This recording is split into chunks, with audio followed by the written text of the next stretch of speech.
ఎన్టీఆర్ జిల్లా నందిగామలోని రామలింగేశ్వర స్వామి దేవస్థానంలో శుద్ధ మాఘ చతుర్దశి సందర్భంగా స్వామివారికి కళ్యాణ మహోత్సవం రథోత్సవం అత్యంత శోభాయమానంగా నిర్వహించారు. సర్వాంగ సుందరంగా వివిధ పూలతో అలంకరించిన కళ్యాణ మండపంలో పట్టు వస్త్రాలతో స్వామివారు అమ్మవారు పెళ్లిపీటలు ఎక్కి భక్తులకు పరవశింపజేశారు.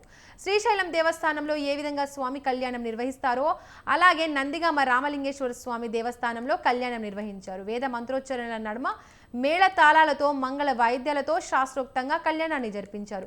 అనంతరం ఉత్సవమూర్తులైన స్వామి అమ్మవార్లను రథంపై నందిగామ పురవీధుల్లో ఊరేగించారు.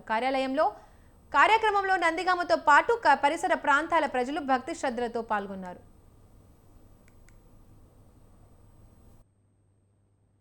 వేలాది సంవత్సరాల కిందటే స్వామివారు స్వయంభూ అయి పూజలు అందుకుంటున్నట్టుగా మనకి శిలాశాసనాల ద్వారా తెలుస్తోంది.